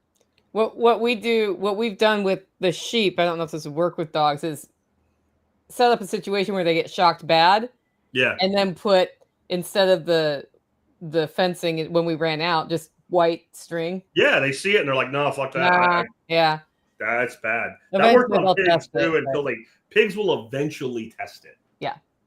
But you'll see, like if you wire train pigs, they'll walk right up to about 2 inches from that wire and they look at that like, that fucking wet nose, man. Once that hits the hot wires, that'll get your attention. When I first put it around the duck holding area, Lucy hit one and she yelped and she went to the opposite fence. I had to go find her. I was afraid she wouldn't. She was like going to jump the fence and go out the other side. It freaked her out so much. But she won't go near a wire now. If she sees a wire, and that was one time 7 years ago, and that dog sees a wire, she's like, no. Wires are bad. Yes, that happened to Cece, but we think she didn't see the wire. She just got shocked. So she doesn't know why. So she actually busted through my actual door into my house. Didn't come out for 3 days. I could see that with her. I had to get the letter carrier up here. I'm like, call my dog so she'll come outside. Yeah. She has figured out wires now, but man, she's terrified of this one part of my property where she will never go there. We've got a lot of things shocked on my fence. Nicole was shocked on my fence. That was pretty. I got shocked on Nicole's fence, that damn red gate with the latch thing on it. Holy shit. I have some video of Sebastian from years ago. It popped up a couple months ago. And we were telling him, we're like, hey, that's an electric wire right there on that fence. And he just was being a little asshole. And he grabbed that thing. He grabbed that and it zapped him. And he fell on the ground and just started crying. And he was like 13. Oh, wow. I've been hit a couple of times. It's not fun. It's not fall on the ground and cry either. Yeah, but I don't have like Nick Ferguson fences. It's just like a cheapy electric fence. I got hit by one in West Virginia. He grabbed it though. That'll really get you. Yeah, he got it. Yeah, it got him. I got one in the bicep in West Virginia. I reached underneath to unlatch the fence, and I got my bicep just close enough to it. And I don't know what that charger was, but it the way that a guy that used to work for the electric company put it, knocked my dick into my back pocket. Will, is it true? If you pee on an electric fence, does it zap you, or is that not true? Everybody I know who done it says it's true. I believe it's possible. Could you imagine that? That's the thing. You should be glad he grabbed it and you didn't get him to pee on it. Like that would have been way worse. They pulse, so you'd have to have a continuous stream making contact at the time of the pulse, because they're not like, they don't just, a good one doesn't just sit there on. It pulses on and off, on and off, on and off. So if you had I can't see why you got salt, water. It seems like a good conductor right into the pipe, but I've never tested it and I don't plan on it. Yeah, Ferguson, that's what Nick talks about, using such a high level charger that as the plants creep up, it shocks them and it, keeps them from growing there if it's on.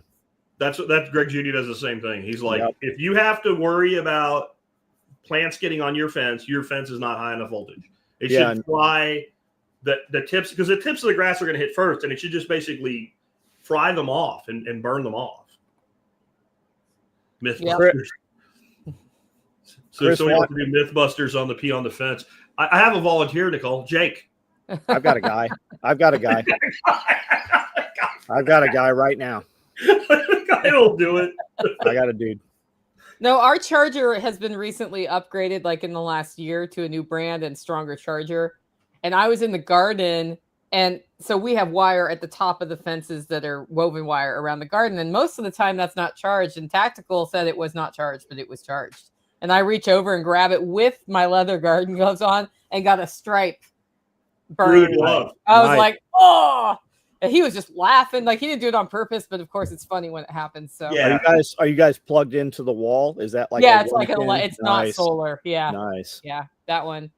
I think the sheep pasture that's our remote location, because they're doing some stuff over there and turning on power, I think that will also go to actual powered instead of the battery system, because so we have a we can just zap harder. Mythbusters episode says peeing on the fence, it can happen, but it's not likely. I think John should test this with his guy. I think James Young should test this. Yeah, I got a dude. Man. Because I know a lot of things that people say they've seen, they didn't see. Always. Like cow tipping, geese drowning in the rain, all that shit is all bullshit. If I didn't do all the shit they say you can't do homesteading, we just did all of that. Most of it still works, yeah. Plenty of people say you can't do a thing that you can do, and plenty of people say you can do a thing that you can't do. And then they insist the ones that get me are the ones that insist they've seen it. And I'm like, okay, so you say this happens. And in 1985, it was a believable lie, because you had to go spend like $1,800 to buy the cheapest video camera known to man. Today, we have literally hundreds of millions, if not billions of people walking around with high definition cameras, and there's no video of this thing ever happening anywhere. Oh, Bigfoot? So I kind of doubt it. Well, now I want to know why Tactical knows you can't pee on a fence, because he's saying, did you do that, Tactical? Because I didn't hear that story. Just curious. Here's what the person said. They said, did an episode on peeing on the electric rail. Yes, you can, but it's not practically possible unless you pressure hose that ducker. I think I remember this now, and it wasn't an electric fence. It was a subway track. That's different. Holy shit! I If that went off, that would kill you. He's right. And now I'm finding the file. They basically like pressurized it so it was a thick stream, and they had like a dummy. Like I don't remember what they called their dummy. They call him something, and like it just blows his ass backwards. But like basically what they're saying is if you pissed off the subway track, down into the subway, it wouldn't get you. I think there's a big difference in that distance and like peeing on an electric wire like 6 inches away. I think that will. I don't know, man. We John, you have to for science. Like, do you have a steady stream or do you have gaps in the water? That's the question we're answering. Who pees like that? Who pees like that? I guess you could figure out how to.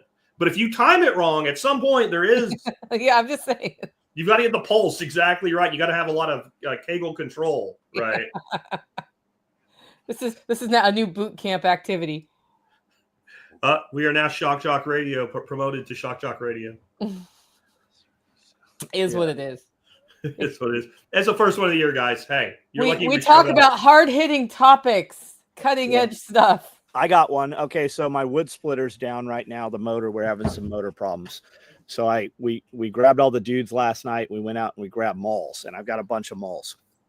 But do you guys use a splitting axe or do you use a splitting maul? And is there a difference between the two to anybody on here? Does anybody have the answer? Because I don't know. Now, you look at a Fisker's splitting axe or maul, they're, $40. You get one at Tractor Supply, they're $40. But then you look at like Steel and Husqvarna, they're $100. You look at a Grand's Force Brooks, they're like $200. Does it make a difference? Does anybody have an opinion on that? I have an opinion. What is it? So this is my definitions. I've never verified this on the internet, but the maul is like a big, hefty. Yeah, it's heavy with a square sort of, Yep, like a sledgehammer. You have one on the handle, and those work for really hard jobs, and also the weight of it coming down helps split a hard to split log. A splitting axe is narrower, and you can swing it faster because it's lighter, and that's better for a log where you're taking off smaller pieces. Yeah, see. So I actually use the splitting axe more physically for me, and then when I need to split one that's hard, I get the separate maul and I'm pounding wood it blaster. Yeah, the wood blaster. Yep. So I mean, we have a log splitter now, but I went through years of not having that. Yeah, we have a full blown processor. So the kid that's going to pee on the electric fence, he likes the Fiskers, and he says the lighter the better because it's fast and it just blasts through. Whereas I prefer, a 5-pounder, something heavier, and then I want to use the weight of that thing coming down. And then I just like how John is predetermined it's going to happen. Oh, it'll happen. Awesome. You put the log here and then pound it down. Yeah. Really good for making kindling. Every homesteader should have one if you're heating with wood. Because you'll just if you're bored, you just go make kindling outside. Did you buy that or did somebody make that? I don't heat with wood because it doesn't get cold enough here often enough to do it. But this is what we used when we were in Arkansas. They're $130 from Harbor Freight. It's a 10-ton hydraulic jack. You use it like a ski machine or like a running machine. You each one at a time, and it works beautifully. And it never fails because it's not electronic. It's not gas. It won't break down. It's just a fucking bottle jack. And I haven't had the jack fail, but I believe if that jack failed, you could probably just buy the jack and bolt it back on. Yeah. So those are totally worth it to me. Luke Nukem here. CKY was Camp Kill Yourself. That actually was the predecessor to Jackass. We actually know a lot of those dudes. Some of the guys from Jackass, there's some videos out there of some of the dudes from Jackass using SOE gear. Yeah, that's the kindling splitter. There's a whole bunch of different brands and styles, but yeah, they're. Did you buy that one or did somebody make that one, Nicole? No, that one was purchased for me as a gift. Like when the relationship broke up, I was really freaked out about keeping the fire going. And for my birthday that year, the whole community bought me one of those. That's cool. Yeah. I'll come through the shop after lunch and you kind of see that things have just slowed down a little bit. So I'll just be like, you, and you, come on. We'll go outside. We'll swing those things for 30 minutes and we come back in and everybody's wide awake all of a sudden. The carbs from lunch have burned off. Yep. That's That's a good practice. It's It a is. better workout than beating a tire with a sledgehammer because at least you get something out the other end of it. Somebody Yeah. was talking about their ships earlier about using used tires for that. Man, that's a lot of work. It's just too much work. And I had a guy on, he built this machine to do it, and it was less physically demanding, but it didn't speed anything up. It was like this press that you set inside the tire, and then you put the dirt in it. It like compacted it with like an expander, and but it didn't really make it like. My problem with Earthships is, yeah, they're wonderful, but like you just do, like, we've been working on it for 15 years, and we're almost done. And like, I can't take 15 years to build a house. Like, it seems to me there should be a way to do this faster. You know who's built Earthships is William Bond. He actually apprenticed out there for 6 months. Yeah. Willow, the sunshine prepper, she has been in process of building an Earthship for a long time, and she took a break when she had children from it. But she had a year or two in on hers, and she was like, I can pound the soil into a tire in about 4 to 6 hours. Holy shit. No, I'm not doing it. I'm sorry. No. I'll do rammed earth first. I mean, that's the most common building technique in the world is rammed earth, where you're basically building the walls out of earth without a tire. Like, that's going to be, no. Carl, I like the way you're thinking there, buddy. Armor carrier and splitting wood. What happened to Sunshine? Like, I know that there was a push. She had launched a YouTube at one point. I saw her at SRF a couple times ago. Super like bubbly, super happy. And then I didn't see anything more of her, probably because I'm just not looking. What's her progress right now? Baby number 3. No shit.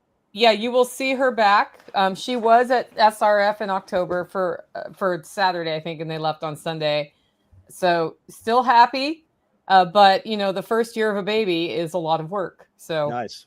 I'm not sure we're going to be expecting a lot of YouTube videos from her this year. All right.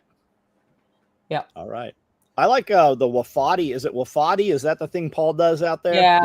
I like that thing. I like the what's the Wallapini too, the in-ground greenhouse. I like that a combo of those things. Yeah. Archicopia is a YouTube channel out of Canada. Canada Prepper had an interview with that dude, and he's got an enormous half in-ground greenhouse. I mean, like 10,000 square feet, like the whole side of the building. And then there's a bunch of social media that always makes the rounds where they've got a cow barn, and then the cow, the heat coming off the cow's heat across the concrete slab, and then it's like a 2-story greenhouse, and they've got banana trees growing out in like Wisconsin or somewhere. Yeah. On the Wallapini one that you're talking about, there's an older dude that built one in Nebraska, and he's growing like oranges and shit in Nebraska. Most expensive citrus in the world. Well, he sells it locally, and he makes good money on it. That's cool, man. But he's like, we keep enough for ourselves, and we sell all we don't have, and we don't have that many every year because it's only so big. But he's like, yeah, we pay for everything with our oranges. I follow some, I think they're probably on TikTok, but they've got kind of the same setup, and they've got reptiles all running through there, just like chameleons and shit with snow out on the ground outside. And they've got all kinds of like little crocodilians and shit in the water. See, that's what I would do. There'd be fucking snakes and fucking chameleons and all kinds of shit in there if I had that. I want a big, huge, stainless, or not stainless, but cast iron, old style Gothic greenhouse. Yeah. But I want parrots flying around in that. I just want to walk outside in the snow, drink a cup of coffee, and have the parrots out there. So what I want is a couple of miles south of me, down in Fort Worth, or probably 10 miles south of me, we have a botanical gardens, and they have a 1.5 acre like greenhouse atrium, and they have a fucking coffee tree that's like 12 feet tall. Nice. With coffee beans all over it. Yeah, I want that, and I want a fucking Brazilian rainbow boa that lives in that tree. I want to train it like, you fucking live in this tree, you never leave this tree, this is your tree. Yep. I don't think you can do that, but since I'm not getting the greenhouse anyway, I might as well fantasize all the way out with it. Not those ugly Colombian rainbow boas. No, I want a Brazilian rainbow with the iridescence and all that. I want a special light for him so he just looks beautiful. I want the female because she's bigger. But we could have that tomorrow. We can get you the boa. Well, I get the boa. The boa's no problem. For anybody out there, just because I said it, this is an advanced snake. It requires certain humidity controls, and they tend to, as they get bigger, get nippier. They bite the fuck out of you. You know, anything that lives in a tree as a snake will probably bite, and it will probably hurt Yeah. because they're going to live on birds and frogs. So they need Amanda- long teeth proportionally to hold on to that. If it eats a bird, it will bite you. We had a bunch of GTPs, the green tree pythons. Yep, they bite like fuck. Beautiful, man. They look like little bunches of bananas. Yeah, they turn into this bigger, green snake. Amanda had one that you could actually hold. It was the craziest thing. And when you go to the expo, the dude's always got one that you can hold. That's never going to be the one that you buy, though. Yeah. I love the ones that say, well, yeah, it tried to bite you through the tank, but as they get older, they get calmer. If you're talking about like a retic or something, they tend to, like a big retic is like, right? Yeah. But like anything that lives in a tree, the older it gets, the harder and more likely it is that it's going to bite. There's a dude on Instagram and TikTok too that has a couple cobras that he handles every day. Yeah. I don't think I'm going that route though. No. I wonder if they're venomoids though. Like a lot of those they are not. No, they're not. Okay. No, you're dumb. Then you're gonna die. They are not. It's not if, it's when. Yes, and it's never you by yourself. It's your asshole friend that's there with the beer. Yeah. That's when it always happens. It's the distraction. Yeah. I won't do hots because I am not procedural. I know what to do, but I know sooner or later I'm going to drop the procedure because I've done it with like rock pythons and shit like that, where like I had these 2 little rock pythons I was breeding, and they had a little cave that they stayed in, and they eat bats, right? So what they do is they sit outside a cave and they grab bats out of the air. So if they're in something like that and you move around outside, they just instinct. And I used to get bit by them all the fucking time, and I didn't care. But I'm like, if that's a rattler, or that's a mamba or some shit, like you just died, or at least you have a $300,000 hospital bill now. It's more than that. Yeah. There was some dude I just saw a video of. He got bit by an Easter diamondback, like one of these like TikTok influencer dudes, and he told the snake like, "Well played." And he was like, he just had the camera rolling, but he knew he was in deep shit. He ended up with 38 vials of antivenom. I had 6. I had 6 vials overnight. I've never heard that. Southern Pacific. Oh, so packs are bad shit, man. Yep, it was about an 18-inch one. Little ones can be worse because they're fucking paranoid, so they really fucking they're nippier. I saw one dude got hit by one, and it looked like he had worms in his leg. Like his muscles started twitching, and it looked like his leg was full of maggots. Like, I don't need that. Yeah, that's a delay. I was to the hospital within 45 minutes to Sharp over there, and because of San Diego Zoo, they have all the anti-venom and everything close. Yep. Welcome to Herpological Talk with John and Jack. But wait, once you get bitten, so I will ask the questions because it's not my area. Yeah. Once you get bitten and you get the anti-venom, if you get bitten again, will the anti-venom work a second time? It depends. Yeah, it typically will. Like you're not going to build up an immunity to it like they talk about. What some people do. Some people do. I'm not going to trust that. I'm not running with that one. Do it. But have you seen that one dude that had like 2 of the most venomous snakes in the world and make them bite him on the arm, and his arm swells up and then he's fine? Like, yeah, I've seen all that. I'm not doing people get hit at rattlesnake roundups that you're just like, oh fuck. Yeah, I mean, you see them at the churches and shit get bit pretty frequently. Yeah. Maybe drive by. I don't know. Well. Yeah, we should do a reptile show every quarter or something. I think that'd be good. How not to die. How not to die. How not to die. How not to die by snake. Well, I mean, there's just so many myths.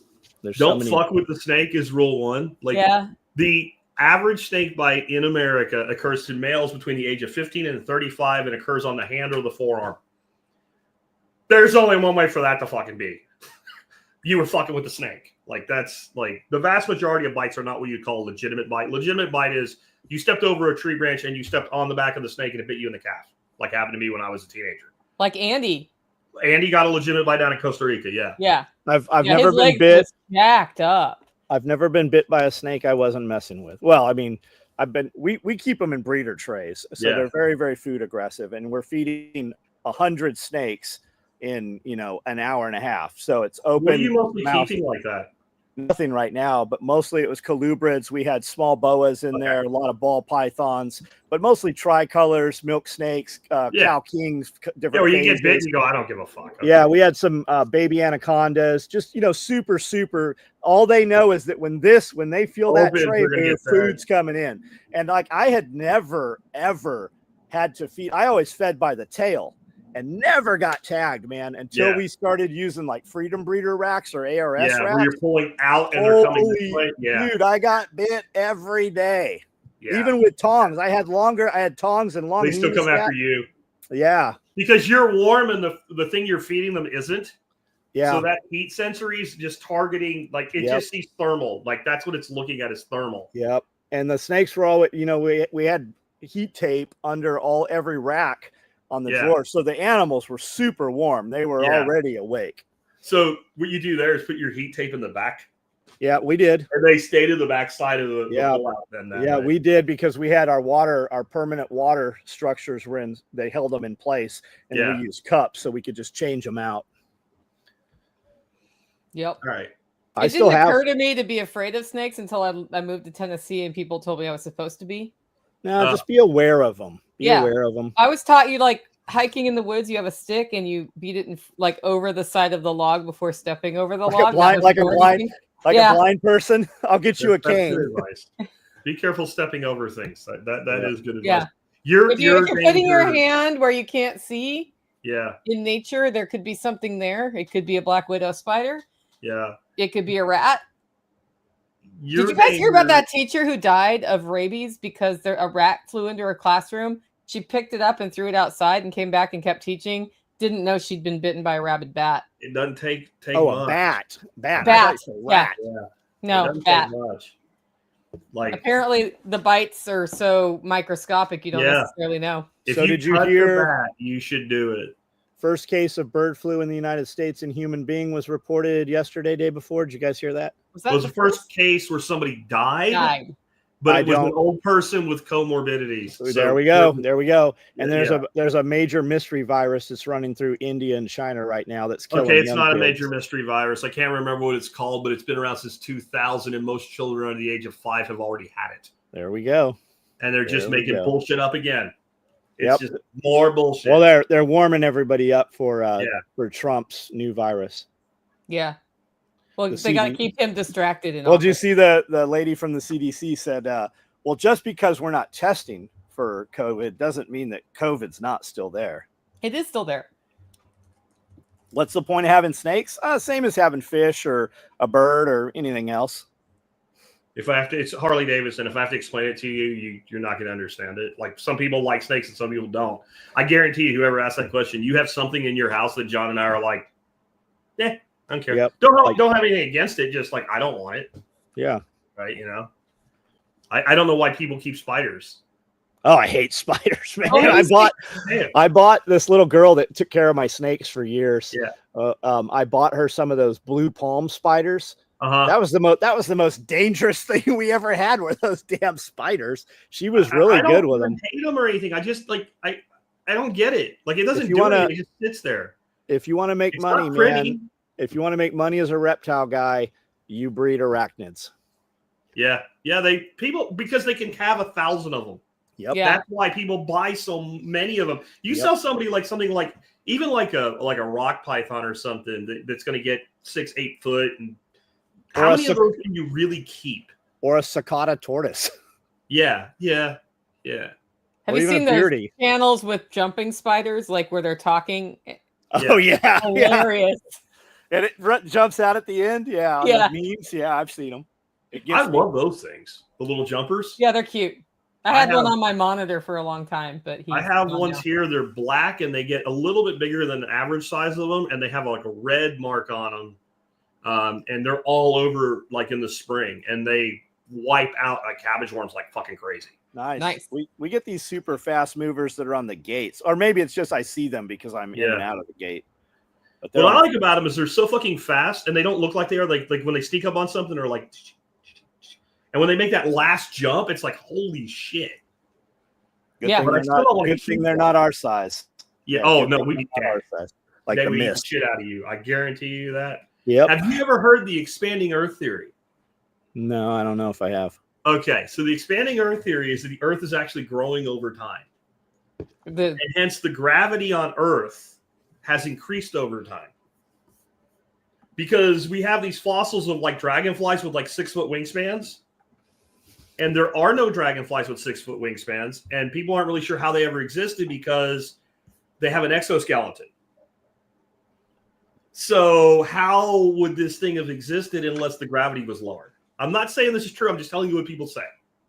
It's also part of the whole abiotic oil theory as well. Oh, I gotcha. Yeah. That the Earth is actually increasing in mass across time, which I believe that it is, but I don't believe that it is in the way that they say that it is. And like not enough to do that. Simply put, topsoil forms, there's more matter. And we're collecting solar energy and we're converting it into matter when we build topsoil. So somehow, like the Earth is bigger than it was in the beginning. It has to be. Didn't they say over in East Tennessee that they opened a portal and contacted something else through that collider that they had over there? They've said that several times. Just like the one in CERN, there's one at Oak Ridge. There's supposed to be, they've opened a portal and we've exchanged something with somewhere.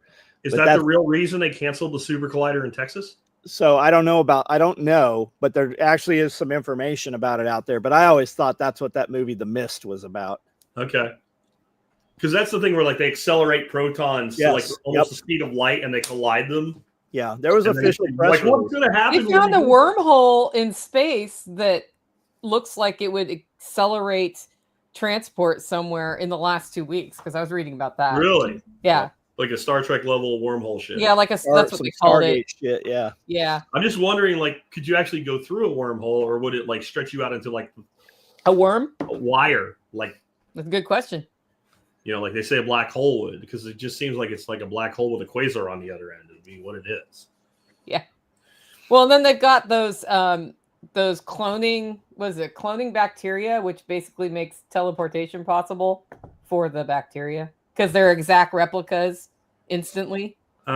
Which, so I of course had to go down that rabbit hole and I read about it, and it's the use they're talking about is faster communications with space. Because if they communicate and replicate each other that far away very quickly, it's faster than how we can communicate with space now. So it's somehow binding quantum entanglement with. Yeah. Man, here you guys are, and I'm talking about hardwiring field phones. Well, that's useful too. But it's quantum entanglement. So the concept of quantum entanglement is we take two protons from the same atom and separate it, and we put them at a distance. And we manipulate one of the protons so it spins the opposite direction. The other proton immediately begins spinning in the opposite direction. They're forever entangled. And this instant transmission of changing of behavior is faster than the speed of light for that information to have been transmitted. That's quantum entanglement. Fascinating. Which is, it's like spooky action at a distance is what Einstein called some of these things. Yeah. So... But is that true, or did somebody just say? Because a lot of things they told us were true is not true. Like, but I've been seeing people like it seems like Hancock and Carlson have really taken off with Graham's new thing on Netflix with the ancient apocalypse stuff, and more people are asking questions about these ancient ruins and going, "How the fuck did they carve this giant rock?" And like, there's dudes going out literally with like the the brass chisels and trying to do it and going, "Look, the chisel literally falls apart on the rock." Mm-hmm. I think I know how they did it, though. I think they did it with fire. You make a little line, you grow a fire on it, you make a fracture, you go down, you keep doing it. You keep doing it. That's how I would cut rock. But I don't think you could cut it. The other side of that, I don't think you could cut it to the tolerances. Like, have you seen some of this shit where these rocks are like, we can't do it today. They have like this 500-ton rock, and it is precision fit. And some of them are square and they're all the same, but some of them like have these weird, intricate ways they can unlock. You can't even slide a sheet of paper. You can't do anything. And not only that, they're identical in other parts of the world. Yes. And the celestial orientation are all identical as well, all around. The one that got me, I just saw like either yesterday or the day before, was it's a sarcophagus that was cut, and I think it's in a museum in Cairo. but it's cut wrong. It's on like there's an angle on it that's not supposed to be there. It's an error. And what the guy said is like if you were doing that manually, you would stop. You would identify the error. That's indicative of like high-speed machine cutting. Yeah. That the error would occur because you would just hey, slave, you're fucking it up. How about all the steps in the pyramids that are molten lava? Like what melted those things inside there? There's just so much bizarre shit around that. I've seen a theory that you could actually form limestone in place, and a guy did it like with a small piece of it. And so instead of cutting it and placing it, you actually fabricated it in place would be another possibility. But the problem with that theory is we literally can say this rock was quarried 500 miles away in this place. There's another problem though. How did harmonics and vibration is what a lot of people are saying. Just that's what Randall says. It's other world technologies. Nephilim is another one you hear mentioned. Ah, the Nephilim. Yes, the Nephilim. The giants. You didn't know we were going to go there today, did you? No. I mean, look up how many. But I can. Look up how many speeches Abraham Lincoln mentioned giants, and then look at Google search giants mentioned in articles by New York Times. Also, I think 1950s was the last time it was mentioned, but there was, I think, over 200 articles that showed pictures of man with giants in the same photos from back in the day. There's a ton of shit out there on it. So maybe they're just big guys that picked them up and moved them. Oh, I don't know. Very big guys. They'd have to jack her. Well, they supposedly laid with the daughters of men, so I'm thinking that's too big. And swine. Oh, okay. Yep. What about the big blue ox? Maybe he did it. Maybe. Hey, the big blue ox. Paul Bunyan's buddy? Yep. I would like to have one of those fiberglass ones if you ever see one. Okay. John has given us an assignment, Jack. Well, I want one of the. Marty and I tried to sell him this gorgeous wood sculptured stallion from South Texas. Dorothy was like texting it, like if you bait him hard enough, he might do it. We were making a deal on commission on the other end. While he was doing it. There's a guy at Scott's Market in Atlanta that has those things. They bring them in these metal cages. I do want one of the pink elephants. One of the full-size pink elephants. We have a pink elephant in Cookville. Mm-hmm. Yeah. Somebody vandalized it. It was a community outcry. Yeah, there's concrete ones and there's fiberglass ones, and they run about $23,000 right now. I want to find one that's been abandoned on some old property and just relocate it. See, keeping the snake doesn't sound so weird now, does it? Yeah, no, not at all. He wants a $20,000 elephant. I want a roller coaster. Oh, everybody wants a roller coaster. There's plenty of them there. You just have to. A buddy of mine hit me up the other day with a fire tower. They just needed it removed from Crossville. And by the time I hit I'm like, how do we take this down? And he's like, oh, we would do it in sections with the crane. We can do it next week. When I got back to him to tell him we would take it, somebody had already spoken for it and was already coming to remove it. 85 foot. A lazy river. You know what a lazy river is, right? Is that with the little boats and shit? Yeah, like at Six Flags, they have this thing that goes all the way through the whole park, and I think that's. I don't want to go in there because if you get up on the tower and look down with all the kids, it's kind of yellow stained, if you know what I mean. But I want one like in my back. I want a lazy river, and I want fish in that motherfucker. I think that's completely reasonable. I do too. Just a lot of gunite, man. That's a lot of gunite. Yeah, totally doable. Or a lot of Visqueen. Yeah.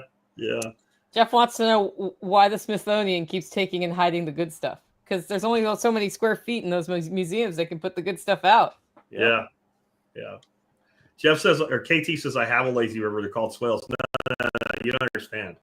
I want like over my head, moving, flowing water. I want to sit in a freaking thing and drink a margarita and float around my whole property and fish. Yeah, I have the small version of that, but you can't fish in it. The problem here is it's beyond cost prohibitive because just digging the trench. Oh, at your house, yeah. You could build it up. Is it Ryan who's out here by Nashville that does the swales? Man, his swale, that video he put up was badass. Those little micros he put in, man, those things were working awesome. Yeah, micros are great. Yeah, Ryan's been doing some good stuff. Yeah. I actually was already, so he did his segment for Jack on the rabbit tractor. I already have the wire down in the grass growing through it for the rabbit tractor because if you put it down before, it's better than if you It just already put it grows down. through. Okay, Yeah. that makes sense. But That was my actually a rabbit great tractor's only segment. this wide. It's not like super wide because I have to move it. Mine are 2x8, and we put bigger wire on the bottom, so we lift one side up, roll it, and it sets down, and then they can still mow it down. So what he's doing, I don't know if you're talking about the same thing, John. He's got basically the goat fence panels, and he just puts the tractor on top of it, and it slides across it. And you just need two of them, and you put the next one in front of it, and then you just slide your tractor across it, and there's no bottom on the tractor. Got it. Yeah, Ryan is the homestead consultant. Go look him up. homesteadconsultant.com. They were asking how to find him. And he does some videos on YouTube for sure. But you're right, Nicole. If you throw the front one in place before you get to it, all your grass will pop up through it. Yeah. That totally happened on accident because I'm slow about finishing the rabbit tractor. That's the truth. Yeah. It's like, I have an hour today to work on the tractor. I'd rather paint my roasting shack or whatever. Yep, we got bunnies in boxes right now. We got bunnies being born today. We've got bunnies born a month ago. We got bunnies born, well, almost every day we got bunnies being born. Yeah. I have some of John's rabbits bearing bunnies. Even though I don't do them, I think it's going to become the #1 livestock in America for backyard. Especially for the people who are like, I'm not allowed to have chickens. Well, get rabbits. Rabbits are quiet. No one sees them. Yeah. The thing about rabbits is you can feed them without the feed store easily. Yep. That's a big. Now I'm going to be clear. I think everybody should keep some pellets and keep a little bit there for them all the time to be sure. Just like we feed bees sugar water, but you don't really have to, especially if you have some fodder trees and good grass, and make a mini hay baler for your winters. Like you could make a mini hay baler from scrap wood for nothing, or for if you went and bought it $50, you could make a mini hay baler. You can buy a pelletizer pretty inexpensively, even. Yep. They're like $1,500. Yeah. Yeah. But you need a hammer mill to go with the pelletizer, right? So you need a hammer mill and a pelletizer. Because I've looked at that. My original plan was I was going to do it out of Azolla and duckweed. And then I realized I would never grow enough Azolla and duckweed to make it practical. Yep. Trees, even though that stuff grows fast. Willow, poplar, man, almost poplar, everything. And you could do it with like Timothy hay and some of the aquatics, and you could make a really comprehensive pellet out of that. But I don't have the capability to grow enough to do it. Yeah. We are processing rabbits this week. Nice. Yeah. For the first time in probably 2 years, we're going to process some of them for humans. Nice. There's a list of people who are like, I want a rabbit. I'm like, sorry, dogs. Yep. Yeah. John's processing crack dog. Yeah, exactly. Nick does the same thing. Cervical dislocation, throw it to the dogs. Man, I don't even do that. I just get them out, and I've got them by the scruff and the back legs. Yeah. And then I have all my cages on 2x4 sitting on sawhorses, and the sawhorses stick about this far out. And I just kind of flip them as I'm coming down with them onto the back of the neck there. Oh, yeah. And lights out. Yeah. Lights out. It's probably better than throwing them live to the dogs. Yeah. Yeah. I mean, The real reason not to do that is then it conditions the dog to go after things that come from you, like your chickens and your ducks and your sheep and stuff. Yep. Yeah, for sure. Yeah. Yeah. See, the problem with that though, right there, the slats end up getting fucked up. That's why came up with the method of moving them across the fencing. That works really well. I mean, I haven't done it, but just when it was described, I'm like, wow, yeah, that's perfect. I've got tractors on the ground since 2019, the same exact two. And there is wood inside. We ran the mesh over, and they do chew a little bit, but they're nowhere near even needing any really. Oh, that's good. Nothing at all. And we've got baby saver on the side, so it's like 1/2 inch by 1 inch all over the sides. Yeah. And then the bottoms we're running, I think a 2x2 maybe. It's a big mesh on the bottom. Bunnies aren't getting out. They're not burrowing out. But when we set it down, they can totally mow. If I leave that thing there for 2 days, it's down to raw dirt, even with the wire there. The thing that Ryan's doing though, man, with the fencing is so simple. And when you're building the tractors, yours are already built, but if you're building them, it's one less thing to do. Yeah. I need to be able to my ground's not all level. So I need to be able to lift it up, roll it forward and set it down and have 20 rabbits in that thing. Yeah, and not worry crush about them. Yeah, That was my problem with quail. I'm thinking about going back on the quail again, though, with that method, because that was the problem with the quail is you crush them if you didn't have a bottom in. Yep. You know, and even with I put hardware cloth on the bottom, then sometimes feet would end up going through and it would jack them up. Plus, we can take it and move it to another paddock if we need to. 2 guys can pick this up or set it on a trailer. And they're all in there. Yeah, that makes sense. That is the nice part about that approach. Yeah. I don't have that many rabbits. No, I'm not gonna. I don't grow things Dorothy won't eat. It just don't, you know. I accidentally have more sheep than I planned, though. Yeah, we got one about to have lambs too. So it turns out a 3.5-month-old ram can close the deal. Oh, and that is why I have sheep being born right now. I see. And I have no idea who the fathers are. All of these are being processed that are being born, but yeah, we've been having them pop out. And he needs an apron, man. Yeah, well, he's getting an apron. Well, I don't know if we're keeping him long term. There's another person that reached out to me. I need to answer. He's probably already sold the ram who had one. Okay. It would add biodiversity, who I trust the source. So, but then I was like, tactical. I really feel like if we're going to keep rams with the girls, we need to put an apron on. And he was totally against that. Yeah. 3 months ago. Now he's like, oh yeah, that idea now. Yeah. It's like icy here, and there's babies being born, and we had one go hypothermic, and I brought her back. So I've never done that before, but I learned how to do that. She lived another couple days and then she died. So I think she didn't get enough colostrum. But yeah, that was an education for sure. The question about can you make silage in your backyard? The answer is yes. And then somebody else said, Nick Ferguson talks about that. That's homegrownliberty.com. And you have to think about how you make the silage and make it right. That's it. If you make it wrong and feed it to your animals, it can hurt them. But silage is absolutely something you can do with fodder trees. And I think rareplantstore.com has fodder tree sets on sale if they are not already sold out for the year, because that launched around the first of the year. He even has a pig package now. That's Nick's site. Yeah. I'm not raising pigs though. Well, we're coming up on 2 hours. Is it time to wrap? We didn't even talk about AI. But no, that's the one thing we didn't next time. Go off next time. Is that something for February? So let's go once around the horn. Let's start with you, John, since you're back on YouTube. I am back on YouTube. SOEtacticalgear.com is the website. We do a different t-shirt every week. I do a live every night at 9 o'clock on YouTube. You can find me on Facebook and Instagram, as well as X, and also TikTok.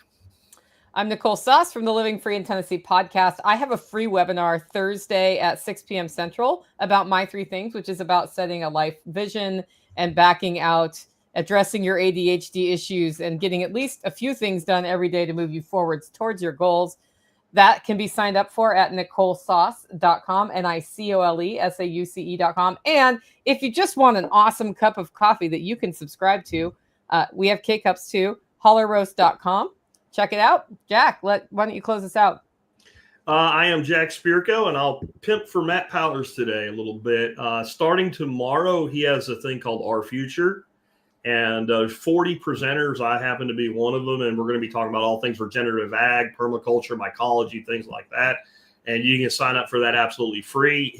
He doesn't have marketer brain, so he doesn't have a simple URL to get there. So if you go by my site, thesurvivalpodcast.com, look at yesterday's episode. In the notes of that episode, you'll find a link over there. You can register for free, and you should totally check it out and come do that. Awesome, guys. We'll see you next month. Nice.